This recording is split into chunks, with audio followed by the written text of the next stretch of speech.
बिस्मिल्लाहिर्रहमानिर्रहीम। अस्सलाम वालेकुम जी। मैं नजमुल हसन बाजवा हूं। आज 11 मार्च है और सोमवार का दिन है। आज कुछ ऐसा हुआ है कि जिसे आप यूं कह सकते हैं कि आज अल्लाह ताला ने इमरान खान को सुरखरू कर दिया है। पिछले लंबे अरसे से इमरान खान जो कहता रहा, जो बोलता रहा, जिसकी बातों पे यकीन नहीं करते थे लोग और जो उसके ऊपर इल्जामात लगते रहे, जो अपनी सफाई में वो बोलता रहा, इसके ऊपर किसी किस्म का यकीन ना किया गया। लेकिन आज नाज़रीन किराम, जब वो अल्लाह ताला किसी की अक्ल के ऊपर पर्दा डालता है ना, तो फिर ऐसा ही होता है। इमरान खान के सियासी मुखालिफिन की अक्ल के ऊपर पर्दा डाल के एक ऐसा काम करवा दिया गया है, जिससे आज इमरान खान सुरखरू होता हुआ नजर आ रहा है। ये क्या खबर है, ये क्या हुआ, इस बारे में कुछ तफसीलात आपके सामने रखनी है। दूसरी बड़ी खबर यह है कि वो कहते हैं कि गांव बसते को पहला दिन और उजड़ते को दूसरा। अभी आज विफाकी काबीना का ऐलान हुआ, विफाकी वुजरा जो है वो कौन कौन होंगे ये पता चला। और आज ही अगर मैं आपको बताऊं कि हुकूमत से इस्तीफों की बातचीत शुरू हो गई है, यानी कि कौन कौन इस्तीफा दे रहा है, कहां इस्तीफा दे रहा है, किस तरह से इस्तीफा दे रहा है, इस बारे में कहां इख्तलाफात हो रहे हैं और कौन छोड़ के जा रहा है और क्या कहानी है, इसके ऊपर भी कुछ इंतहाई अहम तरीन खबरें हैं जो मैंने आपके सामने रखनी है। तीसरी बड़ी खबर यह है कि अली अमीन गंडापुर को बतौर केपी के वज़ीर आला गिरफ्तार करने की जो है ना वो बात हो रही है, तैयारी हो रही है बतौर वज़ीर आला केपी के। ये क्या कहानी है, इसके ऊपर भी कुछ चीजें आपके सामने रखनी है, इसके ऊपर भी कुछ तफसीलात आपके सामने रखनी है। और इसके अलावा पीटीआई ने कुछ ऐलान किया है, ये छोटी खबरें हैं, ये भी साथ में आपको बताऊंगा। आगे बढ़ने से पहले दरखास्त यह है कि चैनल को सब्सक्राइब जरूर कर लीजिए अगर अभी तक आपने चैनल को सब्सक्राइब नहीं किया है तो। अच्छा जनाब, ये सारी खबरें मैं आपको बताऊं उससे पहले एक इंतहाई आज एक अजीब सा वाकया हुआ, पहले उस बारे में सुन लीजिए। मरियम नवाज साहिबा से आज वो जा रही थी तो सहाफी ने पूछा कि ये आपकी अब्बा जी की तस्वीर है आटे के थैले के ऊपर, और आपकी अपोजिशन का इतराज ये है कि अवामी पैसे को आप मियां नवाज शरीफ की तशहीर के लिए कैसे इस्तेमाल कर सकती हैं। इसके ऊपर मरियम नवाज साहिबा बड़े मुतकब्बिराना लहजे के अंदर खड़ी हुई और खड़े होकर बोली, किसकी गवर्नमेंट है पंजाब के अंदर? तो उन्होंने कहा जी नून लीग की। इसके ऊपर मरियम नवाज बोली थैंक यू वेरी मच, और ये कहकर नाज़रीन कराम वो आगे चली गई। यानी उनके कहने का मतलब है कि गवर्नमेंट हमारी तो खजाने का पैसा भी हमारा, मुल्क का पैसा भी, यानी कि गवर्नमेंट मेरे बाप की तो मुल्क का पैसा भी मेरे बाप का। जहां दिल चाहेंगे तस्वीर लगाएंगे, जहां दिल चाहेंगे तशहीर करेंगे, तुमसे जो उखाड़ा जाता है उखाड़ लो, जो तुमसे किया जाता है कर लो, हम जो दिल चाहे के करेंगे। ये एटीट्यूड है एक सीएम का, एक सीएम, और इसे खुली छूट दी गई है। इसको खुली छूट दी गई है कि आप अपनी मनपसंद के फैसले कीजिए, आप लोगों पे क्रैकडाउन करवाइए। कल 42 लोगों के ऊपर इंसदाद दहशतगर्दी की तहत जो है ना वो एफआईआर हुई। आज इंसदाद दहशतगर्दी अदालत ने तमाम को डिस्चार्ज कर दिया है। यानी कि ये तय हो गया कि आज से अगर कोई रैली निकालेगा, कि देखिए इनकी 5-6 महीने की गवर्नमेंट है, इन्होंने चले जाना है, इन्होंने चले जाना है, लेकिन ये तय हो गया कि जनाब कोई रैली निकालेगा तो इंसदाद दहशतगर्दी का मुकदमा होगा, कोई पुरअमन एहतजाज करेगा कि दफा 144 लगा के गिरफ्तार कर लिया जाएगा। ये फिर आगे के लिए इनके लिए अपने पांव के अंदर खुद बेड़ियां बांध रहे हैं, अपने पांव के अंदर खुद कांटे बिछा रहे हैं अपने रास्ते के अंदर, और इनके लिए अच्छा नहीं होगा। ये 4-5 महीने, ये 6 महीने में जितना जुल्म करना है कर ले, आगे तो फिर जो है ना वो अपने लिए इनके लिए माहौल जो है वो खराब नहीं बल्कि शदीद खराब होने वाला है। सो नंबर वन, इस मामले को नाज़रीन कराम आप समझ लीजिए।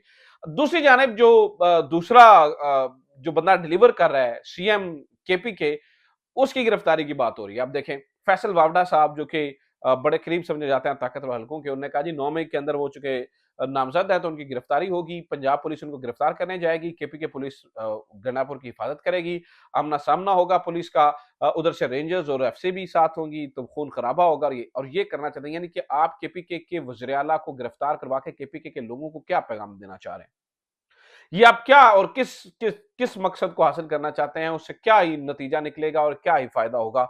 मैं इस बात को समझने से कासिर हूं कि इससे क्या आज जो है ना वो आप फायदा करवाना चाह रहे हैं। खैर ये भी इस वक्त जो है ना वो खबरें चल रही हैं। अब आ जाते हैं नाज़रीन कराम, सबसे पहले तो ये सुन लीजिए कि इमरान खान कैसे सुरखरू हुआ, फिर मैं जरा इस्तीफों के ऊपर आ जाता हूं। नाज़रीन कराम, एक खातून है मरियम इकराम। मरियम इकराम कुछ अरसा पहले पाकिस्तान तहरीक इंसाफ का लिबादा ओढ़ के पाकिस्तान तहरीक इंसाफ में शामिल थी। ये साथ में उनकी आप तस्वीर और वीडियो भी चलते हुए देख रहे हैं। ये मरियम इकराम पाकिस्तान तहरीक इंसाफ का लिबादा ओढ़कर पाकिस्तान तहरीक इंसाफ के अंदर शामिल थी। ये वही खातून है जिनके ऊपर इल्जाम ये है कि इन्होंने 9 मई को तोड़ फोड़ और जलाओ घिराव में ये मुकम्मल इनका जो है ना वो मुआविन रही। और ये सब कुछ हुआ। और नाज़रीन किराम, अब आप देखिए कितनी, मैं अगर आपको मजे की बात बताऊं कि आज 7-8 महीने के बाद इसी खातून को आपने मेरिट को पीछे हट जाए, मेरिट तो फिर छोड़ ही दें, पाकिस्तान मुस्लिम लीग नून ने अपना मखसूस नशिस्तों पर एमएनए बना लिया। कैसी मजे की बात है।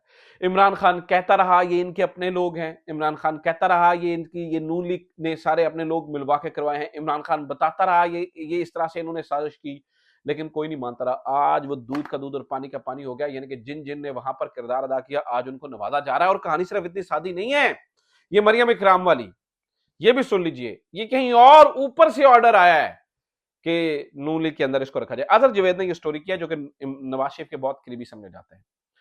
बताया ये जाता है कि मीटिंग के अंदर नवाज शरीफ साहब को जब मरियम इकराम के बारे में बताया गया और कहा गया जी ये तो, नवाज शरीफ ने पूछा जी क्या खिदमत है इनकी पार्टी के लिए, उन्होंने क्या किया है, तो उन्होंने बताया जी ये सोशल मीडिया पर एक्टिव है और ये वो दिस एंड दैट। तो नवाज शरीफ ने कहा ठीक है इनका नाम रख लीजिए, लेकिन इनका नाम एमपीए, मैंने नहीं, एमपीए के लिए नीचे वाली आखिर पे रख लीजिए, तरजीही जो लिस्ट है उसमें आखिर पे इनका नाम रख लीजिए। तो इस तरह से आखिर पे इनका नाम रखा गया। लेकिन लेकिन जब बंदर बांट हुई और पीटीआई के हिस्से की सीटें नून लीग को विफाक में दी गई, तो नाज़रीन इकराम इस खातून को, ये जो मरियम इकराम है, जो कि पीटीआई के अंदर पीटीआई का लिबादा ओढ़कर शामिल रही, उसको पाकिस्तान मुस्लिम लीग नून का एमएनए बनाया गया, जिसके अंदर पार्टी के अंदर एहतजाज शुरू हो गया, पार्टी के अंदर एहतजाज शुरू हो गया। और मैं आपको ये बता दूं कि सिर्फ मामला सादा यहां तक ही नहीं है, इस बात से नवाज शरीफ को लाइल्म रखा गया कि मरियम इकराम को इस तरह से मखसूस नशिस्तों के ऊपर एमएनए बनवाया जा रहा है, और इसके अंदर बड़े ज़्यादा इख्तलाफात हो गए। और मरियम इकराम, ये मतलब उनकी क्या ही खदमात होंगी पार्टी के लिए, यानी कि पाकिस्तान मुस्लिम लीग नून के लिए उनकी क्या ही खदमात होंगी कि जिनको, और फिर इसके ऊपर असदार चौधरी जो कि अक्सर पाकिस्तान मुस्लिम लीग नून की लाइन टो करते नजर आ रहे हैं, वो एक नया कहानी सुना रहे हैं। वो बता रहे हैं जी, वो उन्होंने इशारतन ये बात कही कि कोई है जिसने इसके लिए लॉबिंग की, वो जिनसी जो है ना निशाना बनाता है, उसने लॉबिंग की, पहले भी कई लड़कियों को कर चुका है पार्टी के अंदर, यूके के नंबर से दिस एंड दैट। तो यहां से ये भी खबर मिल रही है कि कोई और भी है जो इस सारे मामले के अंदर इन्वॉल्व है। लेकिन कहानी जो दिल हो नाज़रीन किराम, ये बात खैर साबित हो गई, इस बात की तस्दीक हो गई कि 9 मई के अंदर कौन कौन मुलव्वस रहा। आज अल्लाह ताला ने इमरान खान को इसके ऊपर सुरखरू कर दिया। इमरान खान कम से कम इस मामले के ऊपर अब जो है वो सुरखरू नजर। अब इसके ऊपर इस्तीफा कौन कौन दे रहा है, यानी कि गवर्नमेंट से इस्तीफे कहां से शुरू हुए वो सुने जरा। जैसे कि नाज़रीन किराम मैंने आपको बताया, ये मामला हुआ, इस मामले के ऊपर मरियम इकराम वाले मामले के ऊपर इख्तलाफ हुआ, तो जो सबसे पहले इस्तीफे की बाज़गश्त हो रही है, जिसकी तस्दीक जो है ना वो मैंने बताया कि जो सोर्स है वो कर रहे हैं, वो ये बता रहे हैं कि जो सईदा नौशीन है, जो कि वुमेन विंग की सदर है, सईदा नौशीन, वो अपना इस्तीफा जमा करवा रही हैं, क्योंकि उन्हें शदीद तहफ़्फ़ुज़ात हैं कि किस तरह से एक खातून को ऊपर लेके जाया गया। और ना सिर्फ इस्तीफे की बात यहाँ तक, नाज़रीन किराम, ना सिर्फ यहाँ तक, बल्कि और भी बड़े सारे लोग पीछे हट रहे हैं। जैसे कि आज के दिन पाकिस्तान मुस्लिम लीग नून के सीनियर रहनुमा ख्वाजा साद रफ़ीक का ये बयान आया है कि मैं कोई भी ज़िमनी नहीं लड़ूँगा। उन्होंने कहा जी मैं तो इलेक्शन ही नहीं लड़ना चाहता था, वो तो मैंने पार्टी के दबाव पर, अपने भाई के कहने के ऊपर, यानी कि ख्वाजा सलमान रफ़ी के कहने के ऊपर इलेक्शन लड़ा है, अदरवाइज़ तो मैं इलेक्शन ही लड़ना चाहता था और मैं कोई ज़िमनी भी नहीं लड़ने जा रहा हूँ, ये भी उन्होंने वाज़ेह कर दिया। इसी तरह से राना सनाउल्लाह साहब ने ये कहा जी मैं कोई ज़िमनी इलेक्शन नहीं लड़ना चाहता और मैं बिल्कुल इलेक्शन से पीछे हट गया हूँ। और उन्होंने कहा जी ठीक है, मैं पार्टी का सदर हूँ, तो मैं पार्टी पॉलिसियों का पाबंद रहूँगा, लेकिन मैं कोई ज़िमनी इलेक्शन नहीं लड़ना चाहता। ये राना सनाउल्लाह साहब ने यहाँ पर भी जो है वो वाज़ेह कर दिया है।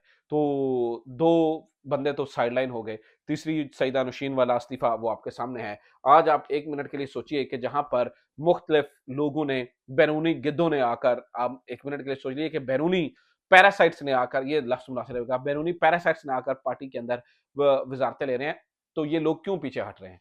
इन्हें ये पता है कि असल हुकूमत किसकी है। इन्हें ये पता है कि ऊपर जितने वज़ारतों के अंदर गए हैं, वो भी पपेट्स हैं और गवर्नमेंट किसने चलानी है और क्यों चलानी है। ये नाज़रीन किराम सारी बातें जो है वो वाज़ेह हो गई हैं। और फिर आज ये भी पता चला है कि पंजाब की डोमिनेटेड एक जो काबीना आ रही है, वो पंजाब की डोमिनेटेड काबीना है। एक-एक बंदा, बलूचिस्तान से एक बंदा है काबीना में, सिंध से एक बंदा है, और जो है ना वो इसी तरह से केपीके से एक बंदा है। बाकी सारी की सारी काबीना जो है वो पंजाब से आई है। तो आप वफाक की हुकूमत होने का कैसे फिर दावा कर सकते हैं और फिर वफाक होने का कैसे दावा कर सकते हैं? तो यानी कि गड़बड़ ही गड़बड़ है। जो मामलात हैं वो गड़बड़ की ही तरफ जा रहे हैं और कोई कहानी नाज़रीन किराम यहाँ पर जो है ना वो सीधी होती हुई नज़र नहीं आ रही है। आखिरी खबर नाज़रीन किराम सुन लीजिए, पाकिस्तान तहरीक-ए-इंसाफ ने अगला ऐलान कर दिया अपनी अगली पॉलिसी का।